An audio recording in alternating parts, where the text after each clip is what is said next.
This is Goals with Soul, the podcast for visionary coaches and entrepreneurs, building your business with inspired action. In alignment with your mission and authentic message, so you can create impact for your soul clients and feel lit up every day. I'm your host, Jo Ingram, married mum of 3 daughters from London and a former ad agency director turned business coach and strategist. In Goals with Soul, we blend revenue generation with energetics, marketing strategies with pranic healing, and ambitious business goals with our soul's desires. If you're looking to build your business with less efforting and more ease, this is the podcast for you. Let's dive in. Welcome to Goals with Soul. I'm Joanna Ingram, and today we are speaking about a topic close to so many of our hearts, which is that of wealth. And when we say wealth, we don't just mean making a quick buck. We mean genuine wealth that we are in control of, that we feel comfortable having, and we use to the best of our ability with impact in this world. And I know that if you're here, as you are listening to Goals with Soul, wealth is something that you, as I do, see as something that is a beautiful opportunity to do more in the world, because of course we're able to expand our gifts in direct relation to the comfort that we feel and being able to take risks, being able to put ourselves out there and being able to be bold and unapologetic. And whilst sometimes I'm sure we wish that money did not factor in, of course, living in this 3D world, it's an unavoidable part of our experience. And for that reason today, I am so excited to be able to introduce you to someone at the forefront of expertise in this area, the wonderful Orenstein-Cardona. She's a native of Puerto Rico, and she embarked on a journey that led her from the halls of MIT to a distinguished career spanning over 2 decades in finance across both the US and Europe. Fueled by her passion for financial equality, Anna's transitioned her financial expertise into founding Wear Your Money Crown, a dynamic financial education firm committed to bridging economic disparities through innovative, heart-centered education initiatives. As a fun fact, she also once advised the actor Colin Firth in a trading scene for Born Equal, which was a television film for the BBC here in the UK. And in addition to her financial advocacy, she's also a children's author. Her debut picture book, The Tree of Hope, was published in 2022 by Beaming Books and secured a spot among the best children's book of the year 2003 edition by Bank Street College of Education.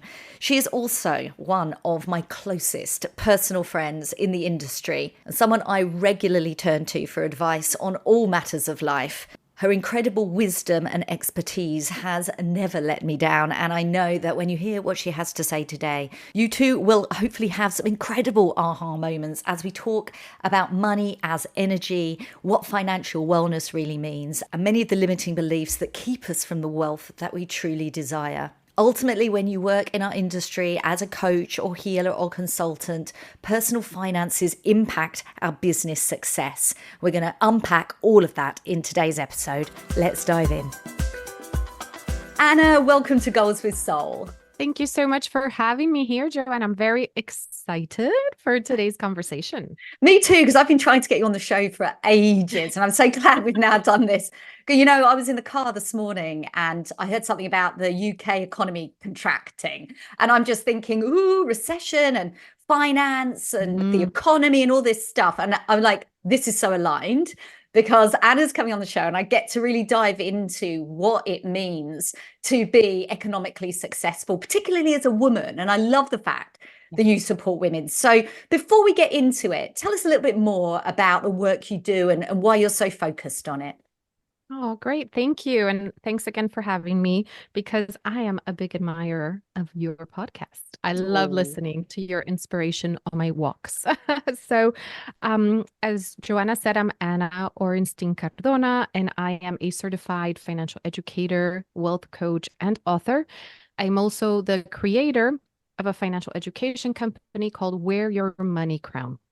And, you know, the words of my business, the name of the business really represents what I love to do, Joanna, which is to empower individuals, particularly women, because I'm a big believer as a woman myself that we face financial challenges that are unique to our gender.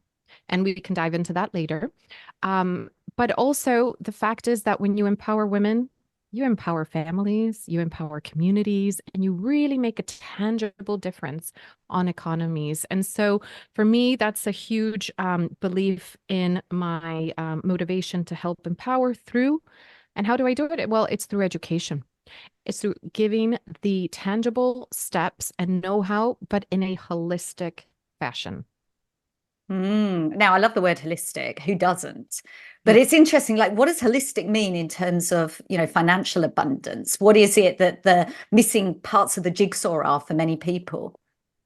Yes, I think one of the biggest things, and I'm a huge, huge believer in the power of mindset and in the power of energy, our inner energy.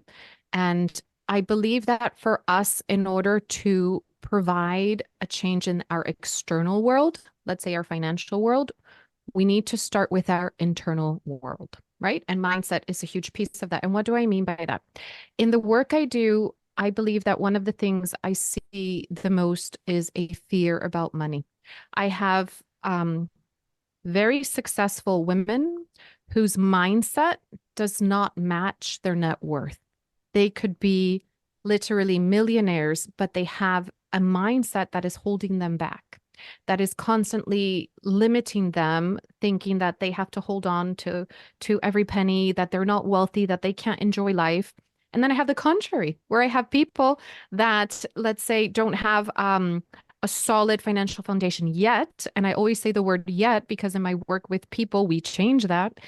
But their mindset is super positive and they always find a form to make things happen. And so for me, when I say holistic financial wealth, it's incorporating every aspect from mindset, from spirituality, from personality. For example, what are the strengths of an individual?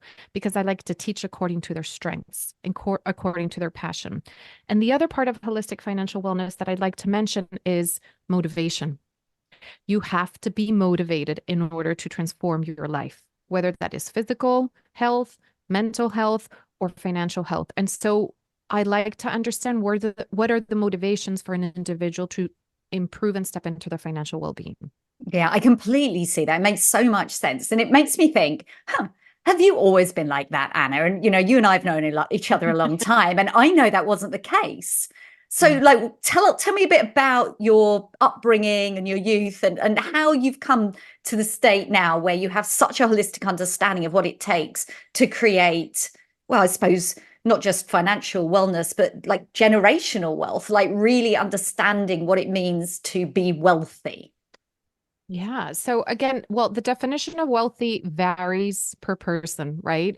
For me, wealthy is basically having the financial independence to make choices that are in alignment with my higher self.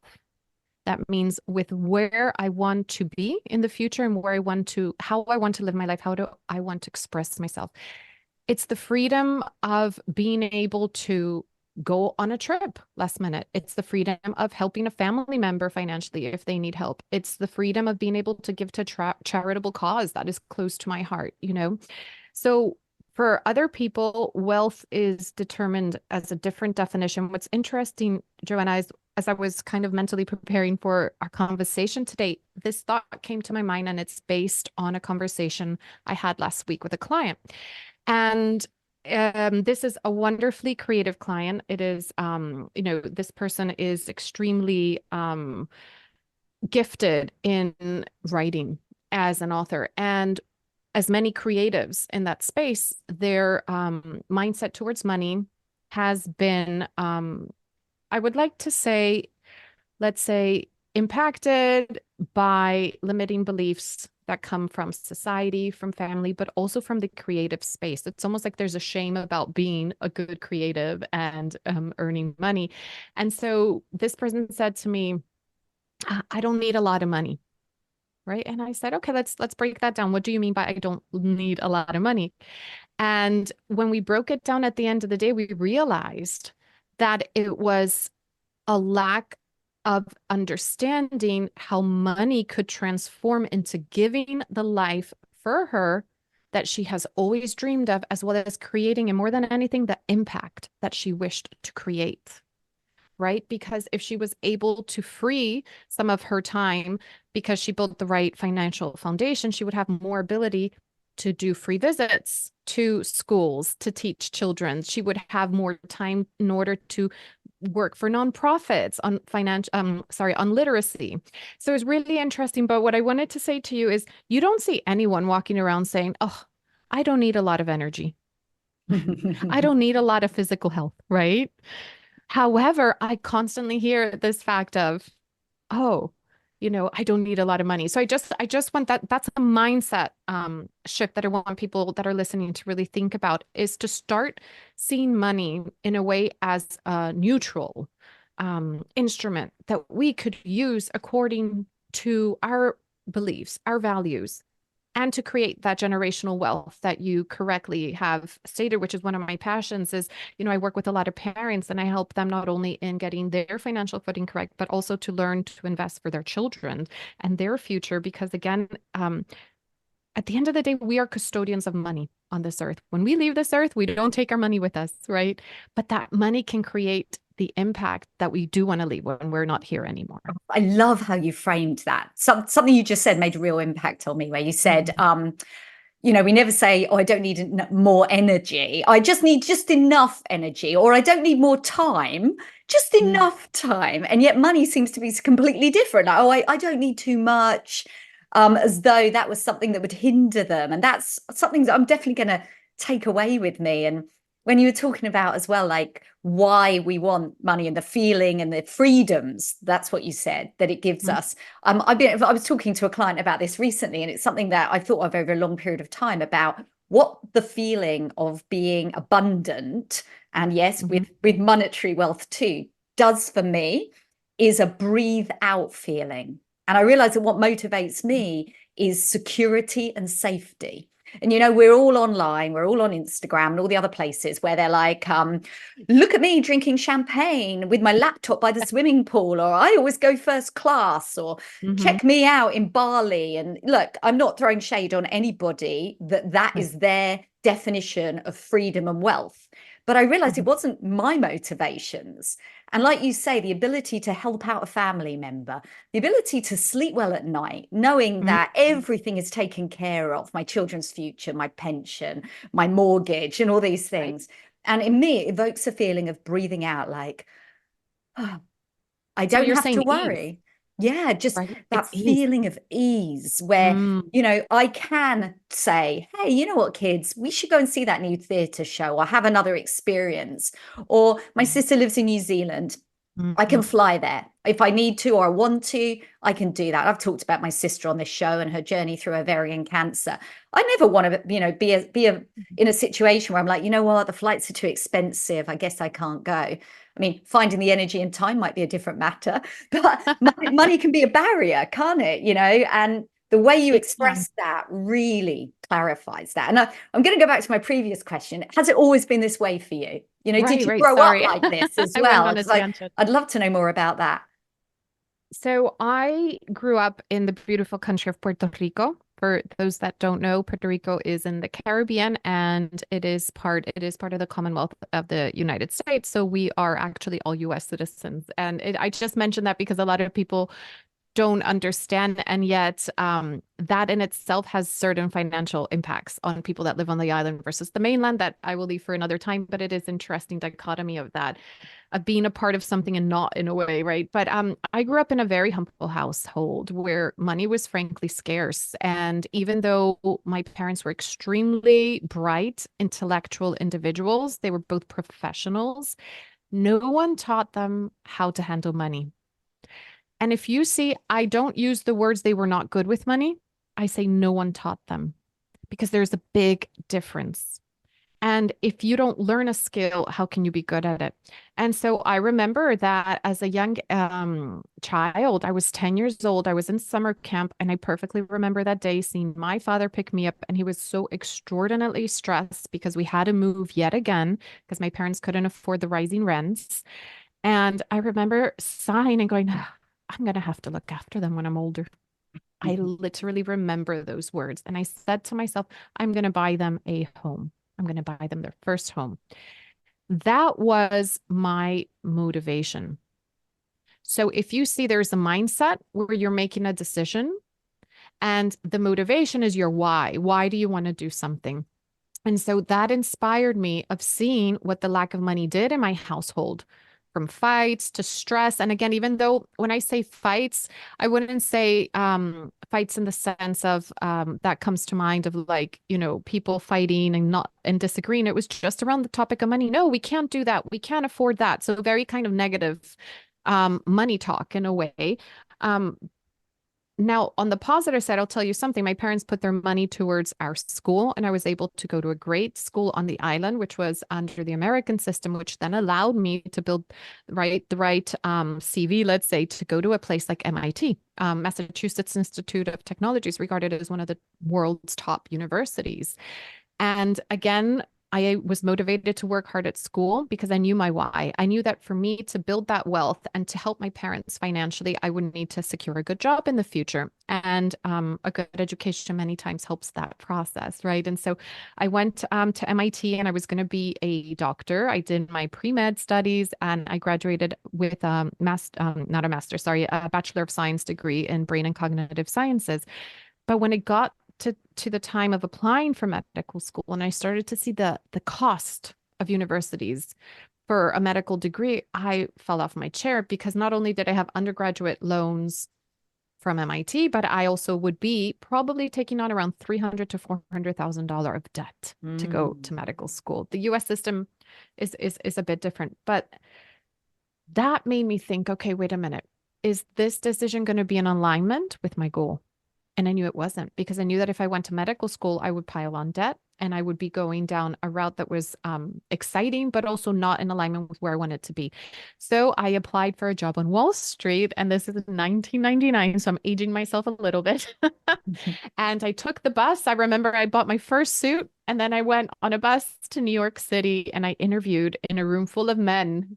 And I, again, came from a science background and I thought, oh my God, I'm never going to get this job, but I'm going to do my best. And I did. And thankfully, I got that job. And that was the start of my career in the world of finance, which what I wanted to explain goes into another important factor of wealth building, which is the methods. So imagine as a young woman, I am in a room full of pretty much men. It was 99% men, but where money and there was actually a respect towards money. It was like money, helps us. We help our clients invest and it helps us to help our families. And so I learned the strategies and principles at a young age of being good custodians of money, a good guardian. And that's how at 23, I'm proud to say 13 years after giving myself that goal, I bought my parents their first home. Oh, I love that. I love that. It's such a beautiful Thank you. narrative. And I, that story about coming from, an uneducated financial household, I think so many of us share. We don't learn it in schools. We rarely get it from our parents. And, I'm trying my best now with my children. I'm more financially educated than my parents ever were. And, talking to my kids about investments and showing them long-term cumulative growth of money. And 2 out of the 3 of my children have really embraced it. I'm working on the third one. Certainly the oldest one, she loves it. This idea that she's at university and I've already got her investing for the future in stocks and shares. And thanks to you, you've given me some help and tips along the way.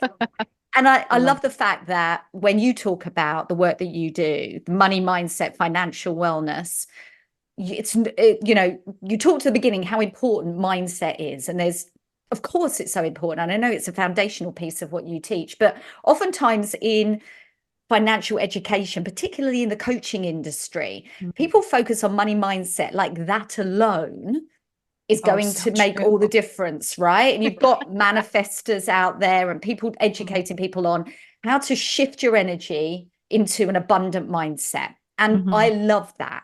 But the missing piece, if you genuinely want to make money, and not just through business practices, but through all the methods that you have way more awareness than I, it's about knowing what to do, what the strategies out there, which way to go in the economy, and what's going to give you, I guess, the outcome for what it is your desire is, what your goals are. Can you say a little bit more about the methods piece, because I think a lot of Mhm. people are like, yeah, I totally get it and I totally agree with you, but what do I do exactly? What should I I be love doing? that. I love that question, Joanna. And I get so frustrated when I see those people because I know exactly the type of posts you're referring to in social media where it's solely like, oh, all you need to do is think about it and desire it and it will be. So I guess I just want to put an image in people's minds. If I sit at home and I have Oreo cookies for breakfast every morning, followed by a hamburger with fries, by another ice cream sundae, and for dinner, I have also something that could be quite intense, calorific. And yet I'm thinking this whole time, oh, I'm going to be super healthy. I'm going to lower my cholesterol. My blood pressure is not going to go up. I'm going to be like extremely fit. Do you think that's going to happen? Right? We need to consciously take steps in thinking that we are what we eat and we are what we do. And that is for all aspects of our life, frankly, right? And so I think that when we consider money mindset and people, for instance, that are small business owners and tangible steps, one of the things we have to really, I always start with people that are self-employed thinking, is what you do a hobby or is it a job? Is it a business? Because there's a huge difference in how not only we treat it, but also how, if you're in the UK, HMRC, if you're in the US, the IRS will treat it, right? There has to be a point in time where you take action on your business in order to increase the income lever and actually have a profit, right? Rather than just breaking even or actually not meeting the cost of running a business. So that's the first step, is taking seriously, like, I am building a business, right? And then once you have that, there's a lot of strategies as a business owner you can take, obviously, providing that you are offering services or goods. What is the unique selling proposition that you offer, and then price it accordingly? Know your worth. Know that, your impact is worthy of getting paid. That's another thing that's super important for a lot of people. And I even in the coaching world, I hear this from various coaches where they say, oh, but who's going to pay that? Well, who's going to pay that is the person who is in alignment with what you put out into the world, right? So let's look into that. And you're obviously an expert in that field. And I leave that hat to you because I've learned so much from you in terms of messaging. But that is, an important strategy because that will have financial, right, benefits. And the other strategies, especially when I look at some statistics, and I'm going to try to remember these from the top of my head, but in the UK, around 30% of self-employed people save for their retirement. In the US, for solo-owned business owners, it is 13%. Okay. So what's happening is that one of the action steps we can take as business owners, as coaches, in looking at our financial health is taking care of ourselves now, but most importantly, as well as in the future. And if we talk about tangible steps, it's deciding what is the best way for me to put my money to work in a way that compounding interest and that time is in my benefit. And so, for instance, are your listeners both US and UK, Joanna, or are they mostly UK Um, based? we're all over. We've got Europeans, we've got Okay. Antipodeans, but I would say predominantly US, with a Okay. good slice of UK. Brilliant. Okay. So what I'm going to say pretty much is universal, but each country will have a different name for a vehicle. So Mm. let's start first with the US. If you're self-employed, you are able to set money aside in a tax efficient way, either through, for instance, a solo 401k or a SEP, that is SEP. IRA. You can also be using traditional vehicles like a traditional IRA or a Roth IRA. All of this is easily found online. Of course, this is what I specialize in, helping people choose the best way. But what I mean by that is that you can take pre-tax money or after-tax money, depending where you live, and find a correct vehicle where then you're not going to be taxed as that money grows for you. And that is massive. In the UK, we would know these as SIPs or ISAs. And within the ISAs, there's many different types. But what I wanted to say is, again, it's first of all saying, of my money levers, I need to increase my income so that I have high income versus expenses, right? Or at least a moderate amount. Anything that will get you that tangible saving that then you can save in a tax efficient way. The key to building wealth, Joanna, is taking our money and putting it into what I call wealth building assets. That could be real estate, but most of the time, the easiest, most democratic, accessible way the world gives us is through the stock market and through bond investing. Does that make sense? It certainly does. And, I love the way that you dive into the detail of that, because so many of us are missing those simple aspects of the knowledge to just go, right, because we're all small business owners here on this podcast. Nearly Mm, everybody is in the coaching or consultant business.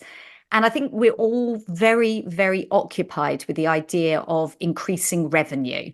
Like we yeah. need more money in our lives. We want more freedom. We understand what our vision is and our motivation. And then we go, right, I need more clients. I need more revenue.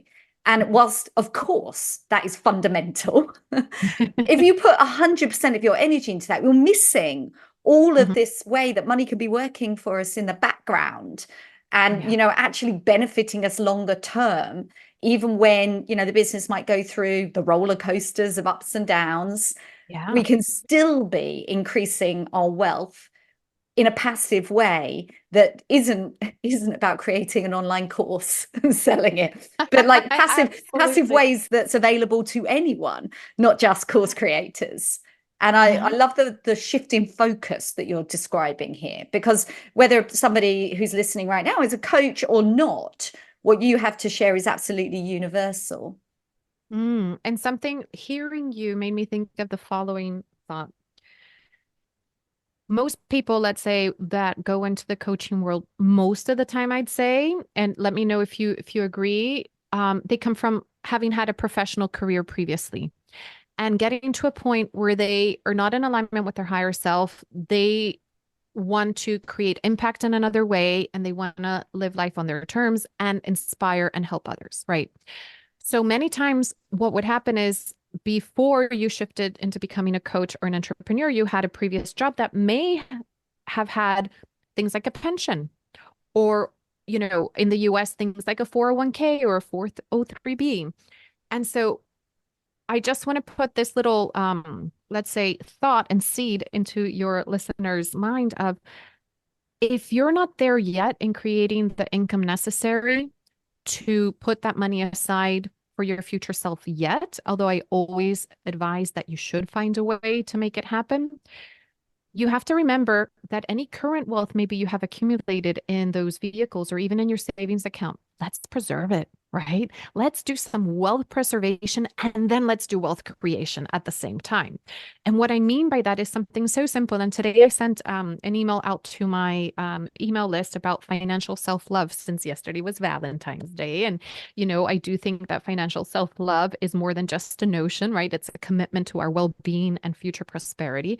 But part of that, I gave a very simple tip today. I said, look at your cash savings, see what interest rate you are earning, and make sure to do some research very simply. And literally, I said, Google the following things: highest cash savings rate, February 2024.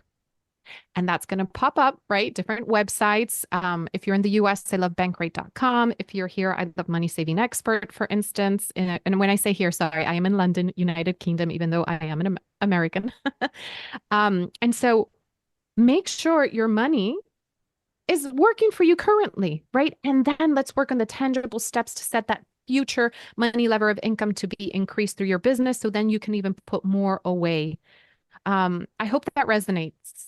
Oh, Yeah. absolutely. I mean, I know as interest rates are rising, it's so easy just to leave your money in an old interest rate savings account and Yeah. not even realize that you're at like, 0.5 and interest rates are, I Mhm. don't know, 4, 5 or even more. And you're Yes. missing out on so much potential, well, passive income for the Hmm. future. So, I mean, if there's one thing that somebody takes from this today, go and check where your money is, right?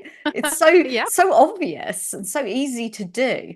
And I love that simple clarity. And it's like what are the things that kind of stop people? Because I'm curious, like I can Mhm. make that suggestion you made that suggestion and I'm building on it right here, right now. And yet many people won't go and do it, right? Somebody's going to listen to this right now and go, you know what? I really should be meaning to. And yet they'll walk away and get occupied with a million other things and never do one simple thing that may bring them more money in the next 6 months than whatever random idea popped into their head immediately following listening to this. What is it that, people stops people from taking care of their financial wealth as priority? I think number one, it's time.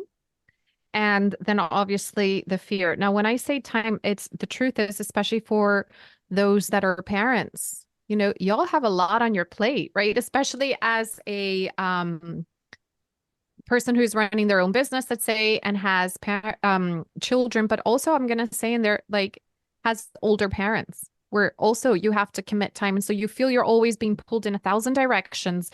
And meanwhile, you're like, oh, I'll do that tomorrow. And I'll do that tomorrow. And I'll tell you something interesting that happened to me personally earlier this month, because I had some savings that I said, wait a minute, no. I need to move this into something that is going to be giving me around that. I actually got 5.25% on this specific thing. And it's what's called a fixed savings account. And in the US, that would be called a certificate of deposit. It's basically where you commit to a bank and say, you know what, I'm going to lock in my money with you for around 12 months, 18 months, and you're going to pay me a fixed rate. And that money is safe. It's under the protection, schemes of each country. And it's pretty much a no-brainer. And usually because you lock up your money, right? You say to the bank, here's my money for a bit longer than usual. You get a higher rate. Now, the pain in the butt for some people, such as me, is that since I'm a dual citizen, they wouldn't allow me to do it online. So Barclays was like, nope. And so and I tell you, because I had to coach myself, I'm like, oh, I need to call them on the phone. This is going to take 2 hours. So that's the time piece that I'm saying. But I did it. And I had the loveliest lady on the phone. We did everything within 30 minutes, which still, it is an investment on time. But in return, I'm getting an investment in my money. So what I say is, my friends, stop putting your financial health on the back burner. Bring it forward today. Because as Joanna rightly said, it's like in 6 months, you will see tangible results, rather than like another idea that may take more time to market, explore, put on, a digital product, etc. So literally block your calendar and say, I'm going to, on this exact day for 1 hour, I am going to take a deep breath in, get a nice coffee, hot chocolate, tea, whatever your favorite non-alcoholic drink is, because I want you to be focused. You'll have the margarita after. But Have that in 6 months as well, right? Maybe on the beach. Yes. I want you to log into your accounts and be bold and find out what is the rate of return I am currently getting. And I'm just talking about cash now, Joanna, because obviously I can go into investment later on if you want, but that's a whole different, strategy. I'm talking as simply as something as the cash in the bank. Is it working for me? Oh, yeah, very, very powerful stuff. And, you said at the beginning about being particularly interested in helping women because women have a tougher time financially and always have. And I know that you've got a really strong mission behind this. And I'm curious as well, you mentioned that you're an author and I'm familiar. I'd love to learn a little bit more about what drives you and what's led you into being an author. How does it create the impact? Because my work and how obsessive I am about our backstory and what drives us. And I have a belief that ordinarily, well, in fact, in every case that I see working with clients, is that it tends to be the things they do live under an umbrella of their personal brand. And it actually all makes sense. A lot of people say things like, oh, well, I'm doing really different things. Oh, well, I'm this over here and I'm that over here. And I tend to find that actually the dots do join up when you really go back to your unique vision and your history and your stories. It's like, the impact I'm making in the world is actually being expressed in a couple of different ways that may seem quite disparate, but actually they all come from me and my mission in the world and my vision in the world is about these things. And I'm curious, it might be about thinking about it in a slightly different way, but what is it that drives you, your mission, and how is your authorship and your business kind of fit into that? There's a story you might not know, actually, Joanna, that I'm going to share with you that kind of the parallel universe of, as you say, and I love your words. I wrote them down actually. Umbrella of personal brand. That is so good. Okay, so I have been a passionate storyteller since childhood. I always loved writing stories. I would make up stories. I was always like, you know, just sharing stories, making up things. And my grandfather, Barnett Orenstein, always said to me, Anna, write those stories down. They're good. And I always kept that little nugget, in my brain. And so when I moved to London, which was in the early 2000s, I moved here as part of basically, I moved from Wall Street to work at what we call in the UK, the city, which is the same pretty much.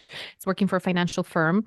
And I think that part of working on a trading floor and doing trades with clients, helping clients with their investment portfolios, because that's what I did for 22 years. I basically helped the big institutional investors, names that we know as like Vanguard and BlackRock, Fidelity. They were all clients of mine.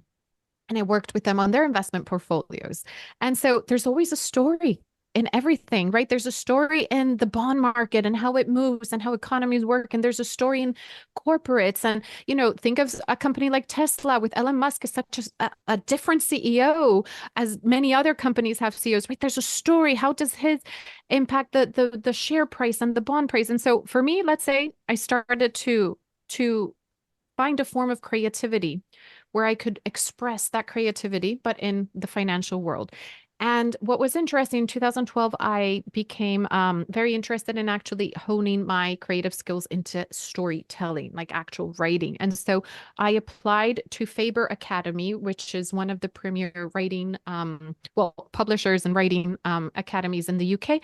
And I did a course with them about writing a novel. And after that, I found out they offered another course, writing for children. So long story short, I was working in the city, starting to really hone my craft in writing, learning about the publishing world and building my skills in writing and writing and writing.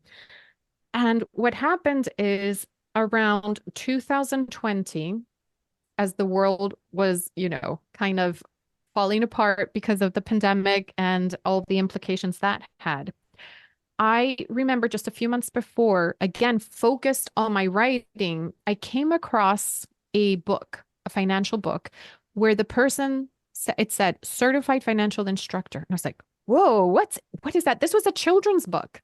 And yet the person who wrote it was a certified financial educator. And I said, oh my God, what is that? That exists? Because in my mind at the time, all I knew was that you could be either in a hedge fund, an asset manager, an insurance company, the buy side, what we call buy side and sell side. I never knew there was a world of financial coaching. I never knew there was a world of financial educators. And so that motivated me. I researched it and I basically certified myself as a financial educator with the NFEC. National Financial Educators Council. So, thanks to my love of storytelling and reading books, I found out about this potential career change. And so, there's a big parallel there, I suppose, that, one world led me to another. And when I was then doing the steps to build my business, I still kept my day job for 2 years. Whilst I did my website, I did all the branding, I got all the contracts, and I started to get clients under the belt. I basically kept writing. And in 2020, I pitched one of my children's book on an online competition on Twitter. And that's how my wonderful editor from Beaming Books found me and I got my first publishing deal. So I believe again in that abundance and that when you start to put yourself into self-alignment of saying, this is what my higher self can do, things start to happen that you've worked for. Tell us a bit about your children's book. I hear it's been very successful. Oh. Thank you. So my children's book is called The Tree of Hope, and it's inspired by a true story. Basically, it is a famous banyan tree in Old San Juan on the island of Puerto Rico, which is my childhood home, that had been standing bravely and strongly by a very famous gate in the walled city for over 115 years and had survived every natural disaster and hurricane you can imagine. But in 2017, we got hit by the worst natural disaster ever. It was called Hurricane Maria, and it shattered my country. And it actually ended up lifting this tree, this banyan tree that weighed 50,000 pounds. It lifted it up and it drowned in the sea. But the community, in a time of extreme difficulty and hardship, came together to save the tree, and the tree stands today. So I talk that was a story. It touched me deeply because I played under that tree as a child. And so when I read that it had fallen into the sea and that it was being rescued, I just remembered, oh my God, this story needs to be told because it is miraculous that that tree was rescued. And it was very much a symbol of my country's recovery. As the tree recovered, my country recovered. So yeah, it's called the Tree of Hope, and I'm very, very blessed. It won a school library journal star and was voted as one of the best children's book in 2023 by Bank Street College of Education. Congratulations. I know you've been doing Thank book you. tours and visiting bookstores and children's centers and reading out loud. How does it feel to see the Oh, children's I love faces it. when you're Oh sharing my that God. story?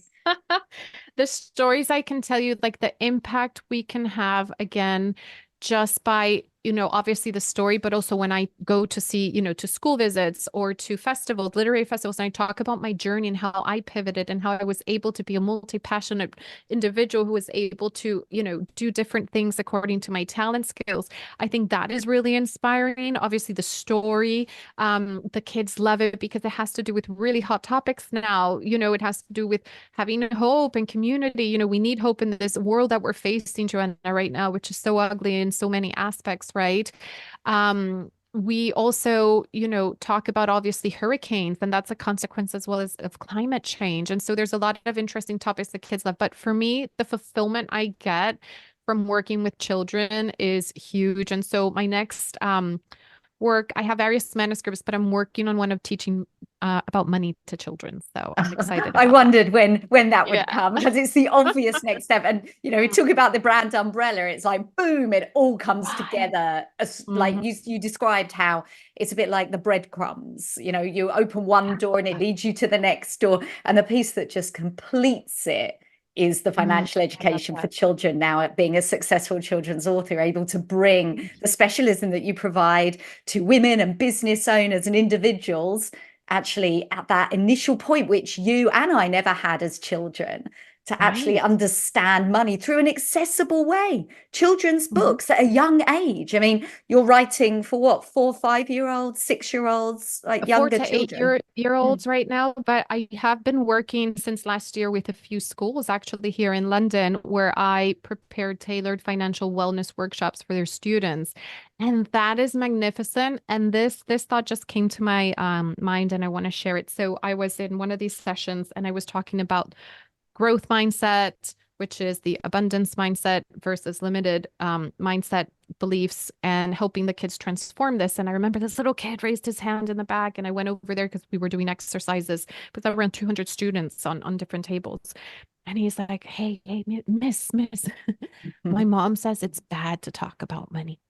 And I was like, wow, this is where it starts, right? I already knew that as a financial educator. And part of my certification involves not only teaching adults but children. But it's very interesting. So that's why I invite all the parents here that may be listening, or even aunties and uncles, to really think about how you talk about money in your household. It has big impact. So at the end, I spoke with him. I broke it down and I found out that the reason the mom said that was because he had asked to buy something really expensive.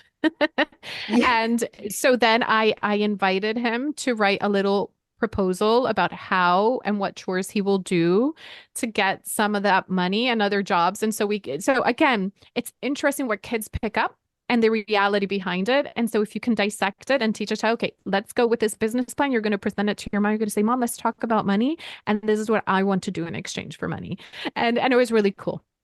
I love that. I love that. And it's interesting the way we sort of revisit what we learned as children and we pass it on to our children. And even though I'm more educated and even though I do mindset work all the time, that story really resonated with me because, one of my daughters, she keeps losing her bus pass, right? Keeps losing it. And every time she loses it, we have to replace it at a cost.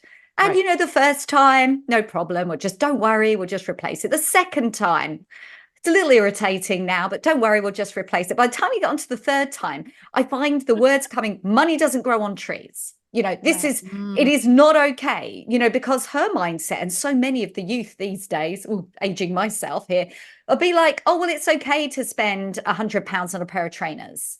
And it's like, Right. well, not really, because Mhm. money doesn't grow on trees, or fill in the gap with whatever the Right. limiting belief is. But I think what I felt in that moment, many people share this, is that we're instilling good values in our children. Right. Learn the value of money. No, you can't have $150 trainers. No, you cannot consistently lose things that cost money to replace, because Mhm. it's hard to get money. Money doesn't grow on trees. So I'm just curious, how would you reframe that? How can Mhm. we both give our children that value around money that means we don't waste it, and Mhm. also give them abundant mindset thinking? Yeah. Well, I actually love the idea of for okay. Now, I want to just take a step back to just set the tone on something. We do have to have a little bit of compassion with kids in the sense that their world of digitalization makes money viewed as an intangible product in a way. When we were kids, like literally, I remember my dad teaching me what pennies were, what 5p were, what 10p, just to understand, let's say, that a physical object had value.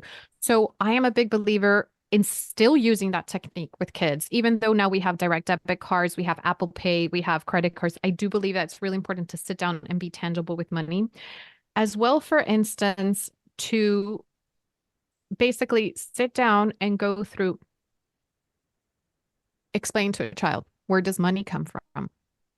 Literally showing your statements, showing your bills, and showing this is why mommy is really, focused on making sure that we protect the things that we have and that we value, because I want to show you these are bills, this is income, this is what it means. And this translates for me to be able to put money aside to help buy that school pass, for instance. It's to sit down on the second or third time and say, okay, my love, well, you lost your bus pass again. These are the actions you're going to take in order to make up that money, because we need to replace that, right? You need to put that basically apple back into the basket. And so I would give her some tasks around the household. And in exchange, she understands, oh, okay, to make money, you have to, it's not passively just made, right? You have to be actively involved. So I would, again, work tangibly. Let's make money tangible. Let's touch it. Let's feel it. Let's see it. Let's understand what bills are, where expenses are, why things like having the bus pass and respecting it and taking care of it is important. Just like I'm sure the kids would take care of their trainers, right? So I really think yeah, what do you think about that? Do you think that would work? Oh, absolutely. I mean, I think we're heading in that direction. We had a little breakage. I'm not going to go into the details, but it wasn't the first time. And on this occasion, I said, you're going to have to pay for it out of your pocket money on this Mm, occasion, because mhm. breakages, which she said, but it was an accident. I didn't mean to. And I'm not entirely convinced it was an accident, but that's another matter. But she says, you should just cover it. And actually, on this occasion, because we've let a number of things go, it's like, you know what, you need to understand that even accidents have financial consequences. And it's Yes. not, and learning small things like, oh, I broke something and I need to pay for it and I can afford to pay for it. It's a small amount of money, is a way of learning that, in life as adults, there's going to be big impacts. You crash your car, or, Mm, you're not responsible over certain things. It can have a big financial impact on what happens in it the does. future. So I realized that being so giving and just paying, don't worry, I'll just cover it, actually isn't serving my children. It's actually better that they get small consequences. That, let's be Mhm. honest, a small financial consequence for a child is still quite impactful, because their pocket Yeah. money's, a lot smaller than what adults have to play with. So yeah, Yeah. that really resonates with me. And like, Anna, you're Right. full of pearls of wisdom, but sadly I'm gonna have to It move flew to the by. I know. I like this Thank conversation you, could flow Bella. and flow, but I would love, I mean, you shared so much about, how we can approach this with children and what we can do immediately by looking at our interest rates. I always invite my guests, and I'm intrigued to learn about an inspired action piece that might help anyone inspired by today to be like, you know what, I'm going to do something. I'm going to, after I finish listening to this podcast, I'm actually going to today do something that will make a tangible difference to my financial wellness in the future. What would that be? So, I love that question so much. I would say it is to set aside, take your calendar, whether it's digital or paper like I use, and set aside 1 hour where you are going to give yourself financial self-love, where you're going to say, this is an hour where I am committed to, and I'm going to give just 3 ideas. Number one, you could literally sit down and think about what are the things I think about money and do some journaling as to why you think them and start to that process of building a positive money mindset by letting go of any limiting beliefs you identify. That could be, you could spend the hour doing that. Number two, you could spend the hour doing what I had suggested before, logging into your cash savings accounts, understanding what rate they're paying, and then understand where, where it should go. And number three is to really sit down and say, okay, let me look at my money levers. And by that, I mean my income, my expenses, my debt, my savings, and my taxes. And let me just pick one of those pillars and focus on that. So for instance, if it's your expenses, see what is in there that no longer serves you. For example, any subscription services. For me as a coach, I spent so much money I did not need to spend on softwares that I never used. And so literally at the end of last year, that's what I did. I cut down all these things I no longer need because they're not in alignment with what I need now nor in the future. So I want you to pick one of those pillars. If that's expenses, if it's going to be the income pillar, to think about, okay, how can I currently use my active income to increase my passive income? If it is the savings pillar that you choose of your money levers, I want you to think, okay, of my savings, what could I do literally today to put some money into the right vehicle that will help compound its growth, right? So for instance, I was saying instead of having it in an easily accessed account, I put my money into a more longer term type of deposit.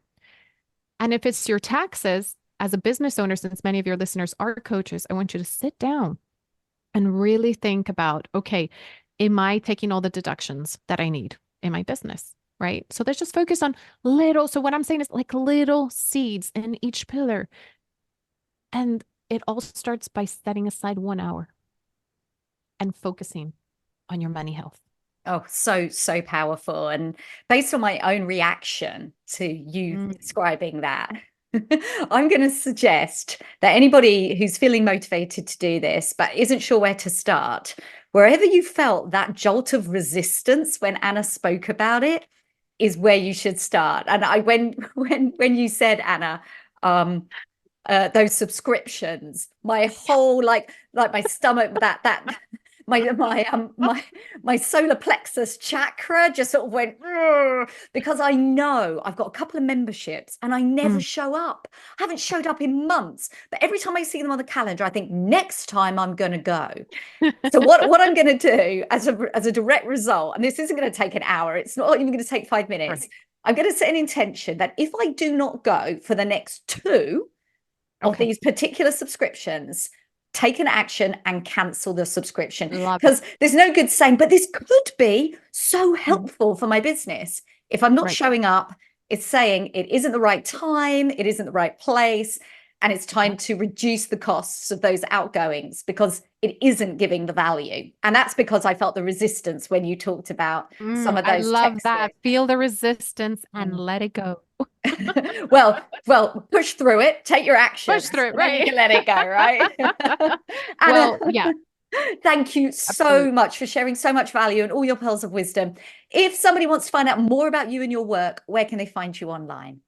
Well, thank you. So I am on Instagram as Wear Your Money Crown, and that's Wear WEAR.